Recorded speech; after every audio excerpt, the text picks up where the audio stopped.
Hi and welcome to my channel. If you're new here, on this channel I make mental health related content mainly focused around ADHD and OCD. This video is going to be quite different from what I usually do. I'm going to be interviewing someone and we're going to be talking about OCD.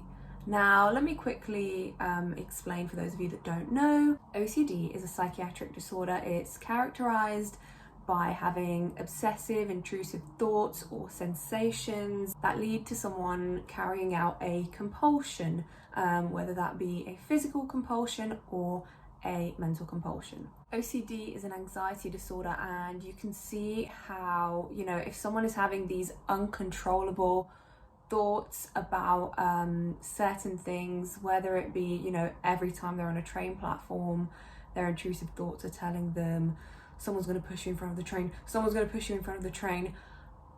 That for an OCD person will then usually lead to a compulsion, such as, either being super hyper aware of, their surroundings, maybe moving back, maybe sitting down until the train comes just so they can make sure that they don't get pushed in front of the train. Now, that's just an example. OCD can really impact someone's life. It can impact their personal life, their work life. It can take someone from an hour to 10 hours of their day just caught up in these rituals, and that may sound excessive, but for someone with OCD, it can be the reality. So enough of me rambling.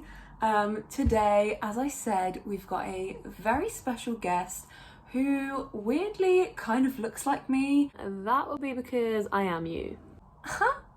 I don't know what she's talking about. But yes, we have Alina here on Zoom with us. She's going to give us a little bit of a backstory on her OCD, just so you get to know her a bit more and you understand where she's coming from. And then Alina wants to dive into some of the maybe darker themes of OCD that aren't really talked about.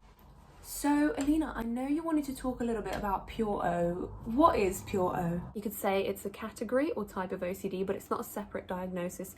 It all comes under OCD. For me, in my life, I've experienced all kind of OCD. I've experienced Pure O and I've experienced OCD, which causes my compulsions to be physical. Yes, and the name Pure O actually stands for purely obsessional, which can be a little bit misleading because Pure O is not purely obsessional, and there are compulsions, but they're usually not noticed by other people or even by the person experiencing it. A lot of the times it is mental compulsion. So could you give us an example of a mental compulsion that you do? So something that happens quite often is I'll be walking down the street and I will start subconsciously counting in my head 1, 2, 3, 1, 2, 3 to the rhythm that I'm walking, and I will notice at some point that this has been repeating in my head, and even though it might sound funny, it does get frustrating when it won't stop, when it just plays in a loop. So then I'll try and override that thought, usually with a song or by thinking about something else. So that's the mental compulsion right there, but that usually doesn't work, and it usually sounds like this. 1, 2, 3. You should let me 3. love 1, you. 2, Let 3. me be 1, the 2, one 3. to 1, give 2. you. That does sound frustrating. Okay, so could you give us a little bit of a backstory on your OCD? So I first experienced OCD when I was about I think 8, 9, 10, I can't remember exactly, but I was young, and it started off with the cracks in the pavement. That's a very typical one, but yeah, it was, if I step on the cracks in the pavement, the devil is going to get me, and it was very serious. Another kind of OCD I've struggled with since I was little is Terretic OCD. And Terretic OCD can look a lot like tics, and funny thing is I do have tics as well. Tics usually come with tic disorders, Tourette's, ADHD. I do have ADHD as well, and they can come with OCD, but there's a bit of a difference between motor tics and an OCD tic. And what is the difference between the two? Motor tics are usually involuntary. They could be like spasms, and vocal tics are also unintentional. But with Terretic OCD, The tics are kind of like an itch. They're like a really, really bad itch, like like the strongest itch, the strongest urge, and you just have to do it. Like if it's telling you to move your head like this, you just have to do it. Just imagine you've got the itchiest itch on you. You might stand there and resist it for a bit, but eventually it's gonna get unbearable, and eventually you're gonna have to itch that itch. You know, that makes a lot of sense. That's how my OCD started out, and throughout the course of my life it's shaped and changed as I've gone through different things. But you know, if I was to talk about every stage of my life and every different theme, I would be here for a very long time. So I do suggest that if people have questions on that and want me to talk more about, you know, specific topics from my experience, not from a, you know, professional or doctor view, just from my personal experience, I will talk about them in other videos. But in this video, I kind of want to focus more on breaking down some stereotypes and talking about the darker sides of OCD. Okay, so what are some of the stereotypes you'd like to talk about? Have a guess. Is it the stereotype that people with OCD are clean freaks? Yep, that is one of them. And I bet you hate posts like this. Yes, I do hate posts like that. Well, I don't hate them, but I just think they're stupid. People with OCD aren't usually triggered if someone's like, here's this thing, I'm gonna put it out of place and trigger you, you know, especially if they don't know what your triggers are. You know, we're not all triggered by things not being lined up, but we might be triggered by our certain specific things when we don't line them up. It's not usually like you scroll and you see a picture of loads of bricks and then one brick's out of place and you're like, oh my god, my OCD. Now let's talk about the cleaning stereotype. Let's talk about it. So the stereotype that everyone with OCD likes to clean a lot and is like, germs. Yeah, it's not true, but it's not true for everyone with OCD. It is true for some people that, you know, they have an obsession focused around germs and cleanliness. I don't think it's the majority of people. A lot of people have a lot of different obsessions, and a lot of people with OCD aren't extremely clean people.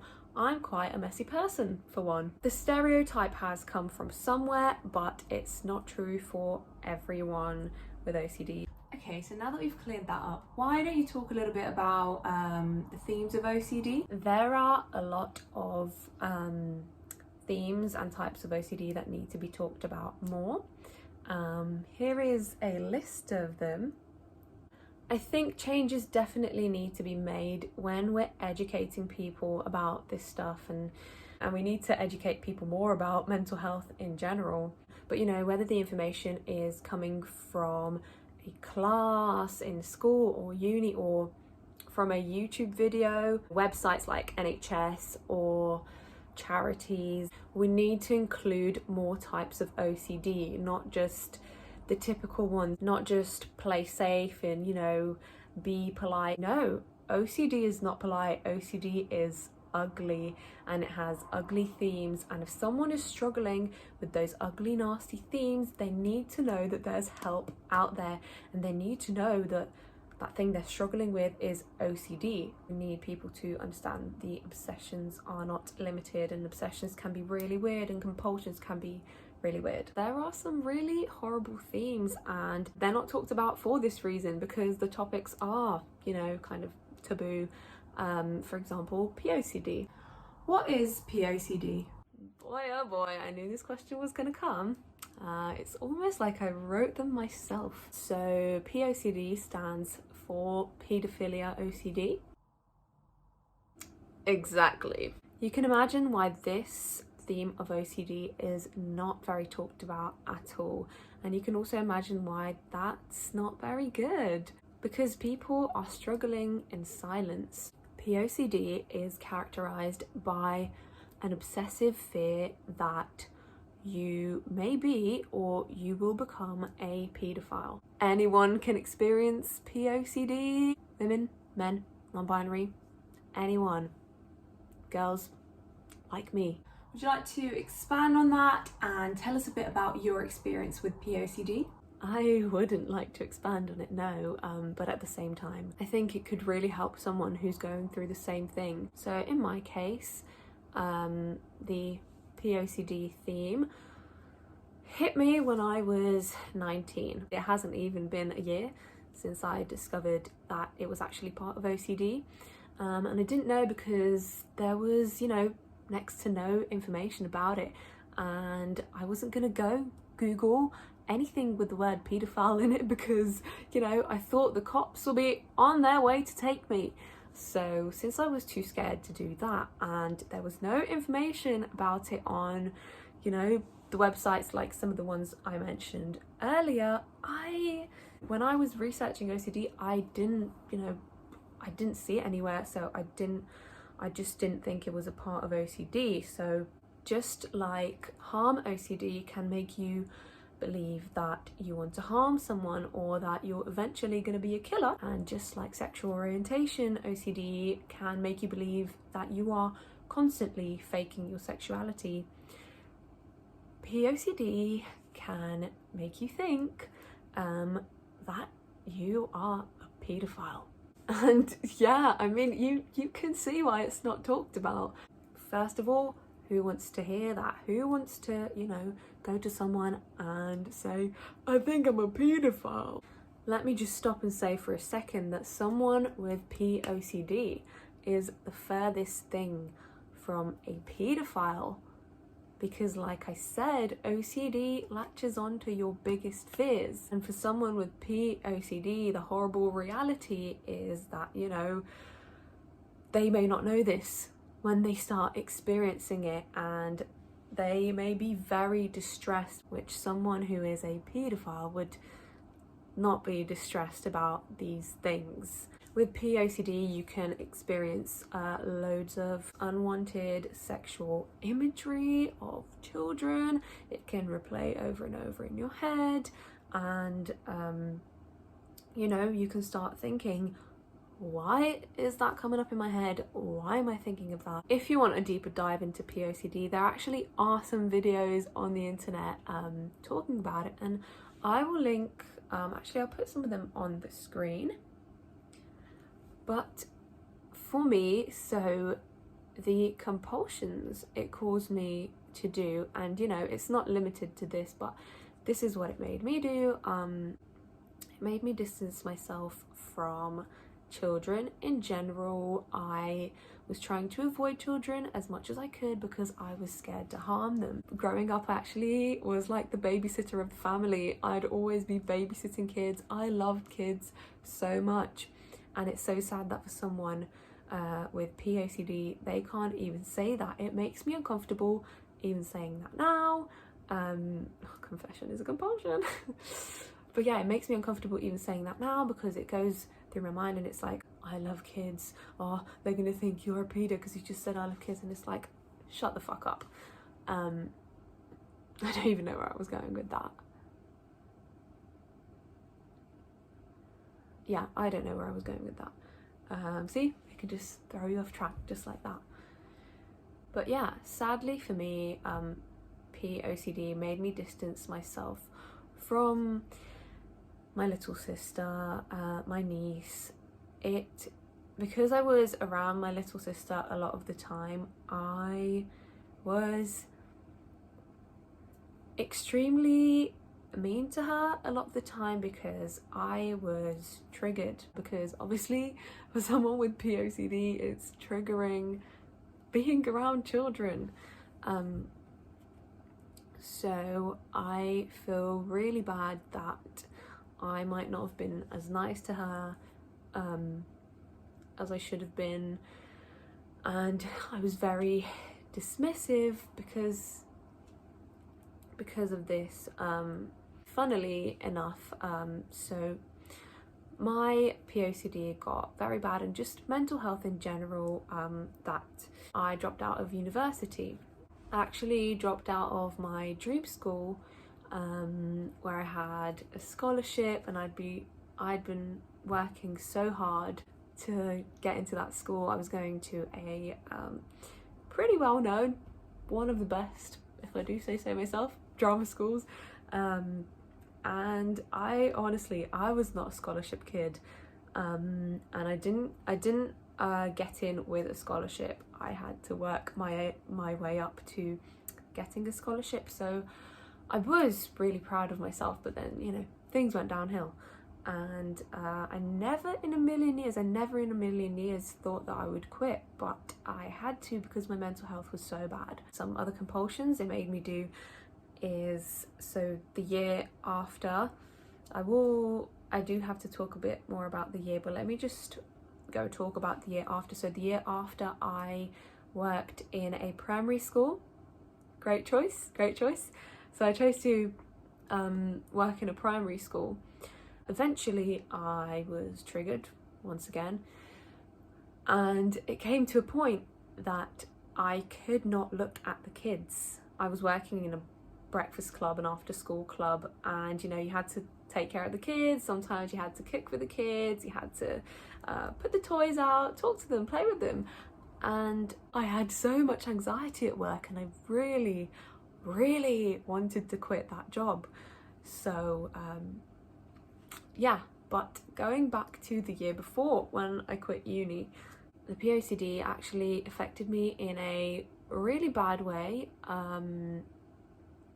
That, you know, this was the first time that it was, you know, purely OCD that had made me suicidal. I've experienced depression in my life since I was 11. I'd say the first time I was suicidal was when I was 12 years old, but this time it was very different. And my reasoning for wanting to not be here was very different. With OCD and POCD in general comes false memory. And this is, you know, a whole other thing and category of OCD actually. I had this memory from when I was younger. My OCD decided to latch onto that and twist it. I had made horrible details up and I'd made myself believe it. Delusional thinking does come into play with OCD, and so I can't explain it's just, the feeling is dread. I was dreading the fact that I had to die. Let's skip forward in time. When I was 21, so how long did so 19, 20, 21, that's 3 years of me not knowing that what I was experiencing was OCD. When I was 21, I finally mustered the courage to type it into Google and type the word, you know, pedophilic thoughts, intrusive images in my brain. I can't tell if this memory is true. Help. And what do you know? I learned that it was OCD, and I had the biggest relief of my life. I only wish I was diagnosed with OCD sooner. I was actually only diagnosed a few months ago, although I did do therapy for OCD when I was 19, but my therapist didn't tell me you have OCD. She just started doing therapy on me and she said, for your OCD, but because she didn't say you are diagnosed with OCD, because she didn't say those words, it hurt me so much, and I didn't, you know, I couldn't say that I was diagnosed because she never said that. And you might be thinking, why didn't you ask? Because I felt like a fraud. Anyways, going off topic again. At the age of 21, I realised it was OCD. Only 2 months later, after I realised it was OCD, I was on a FaceTime call with some friends, new friends, because I'm now at a new uni, so we'd only just got to know each other. And I was on FaceTime with 2 girls, and I was making a joke about my harm OCD.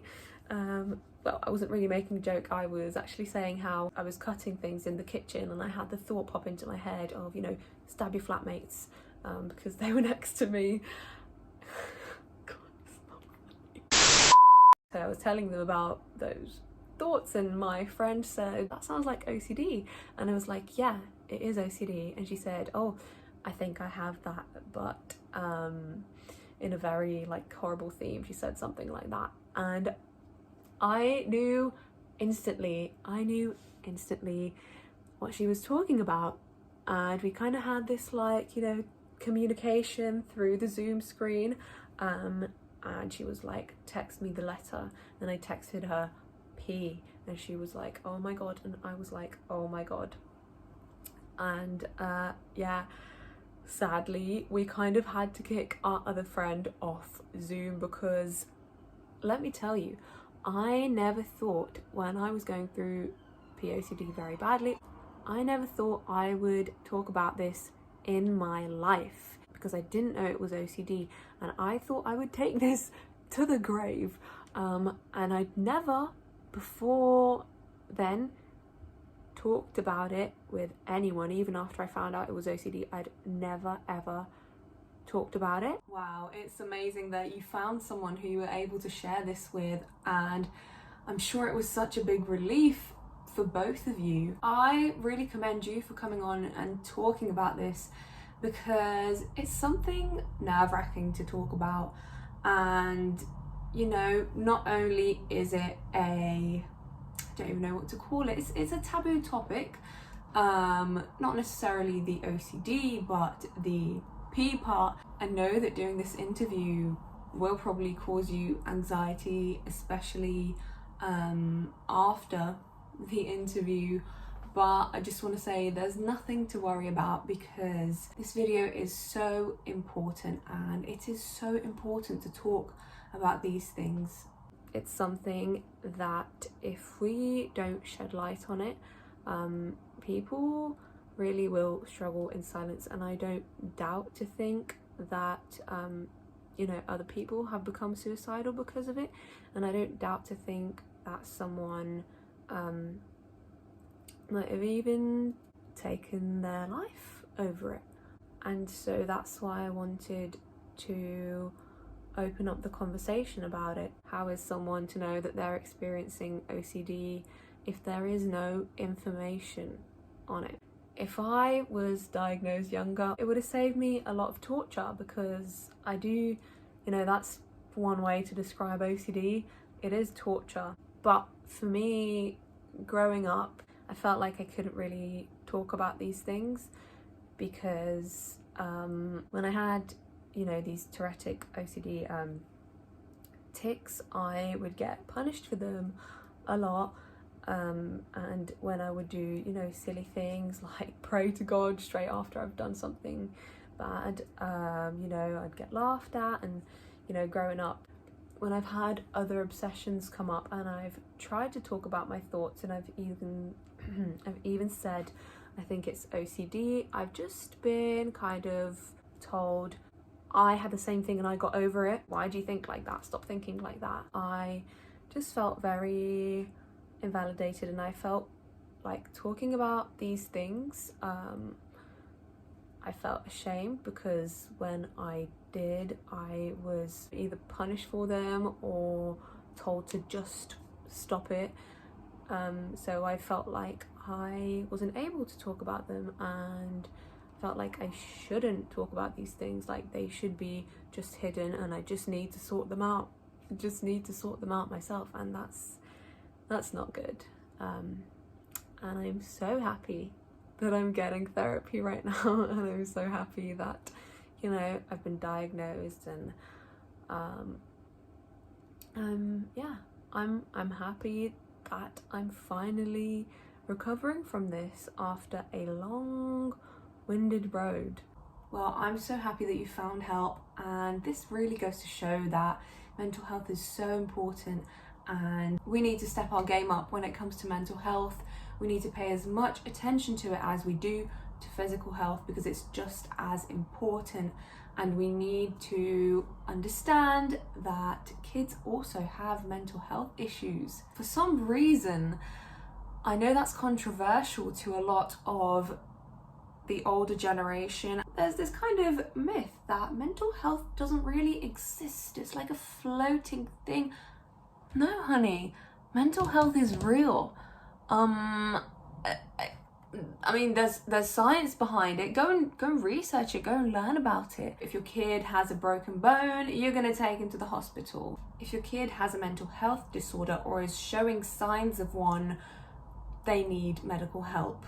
They don't need punishing. They don't need spankings, beatings. They don't need you to ridicule them. They need medical help. Also, let me tell you, those things that I just listed are only going to give that kid trauma, which is going to cause what? More mental health issues, you guessed it. Or probably worse than the ones they already have. She's got a point. So what do you hope that people take away from this video? If I'm going to help someone with this video, then that's all I want. That is really all I want, is to spread awareness, to make it more okay to talk about these things, you know, to get the word out there about the different and more horrible themes of OCD, so that people can open up to other people about it and people can know it's OCD. Because, you know, when I was going through it, I did not want to go to someone, and because the OCD was making me believe that I was this disgusting person, no one wants to say that to anyone. But when you find out it's OCD, and even though it has the horrible theme to it, you know, you've got these sources that you can show people, look, you know, it is OCD and it is possible for it to have this nasty theme. Now, since we've talked quite a bit about some heavy stuff, would you like to talk a bit about recovery? Yeah, sure, I'll talk about recovery. I want to say to people with OCD, and especially people that are struggling a lot, that there is hope, okay? And you definitely can get better. But something I also want to say is, don't expect 100%. There is no proof that OCD can be cured. OCD usually does stay with you, and you know, I'm noticing even through therapy that maybe it's less anxiety, the compulsions are reduced, but don't think that you're never going to have intrusive thoughts, because like we figured earlier, everyone has intrusive thoughts. And don't think that you're not going to get obsessive thoughts because you got OCD, honey, but you definitely can minimize it a lot. And just want to reiterate again, I am speaking from my own experience. This is my experience. Loads of other people, you should go look at other people's stories. Everyone has a different experience.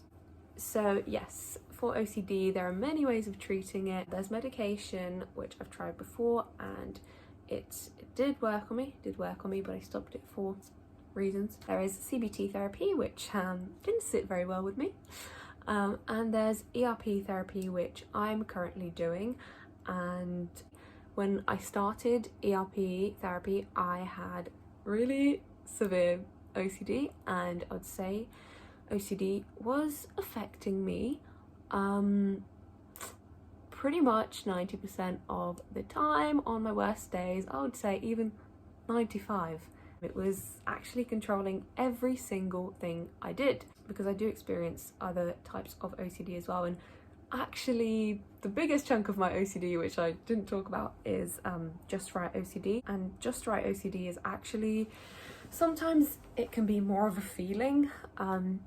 It is also powered by intrusive thoughts sometimes, but it's, if I don't like put this object down the right way, then something bad's gonna happen. I can just feel it. Or you know, you just need to push that thing a bit further, and you just need to do it because it just feels right.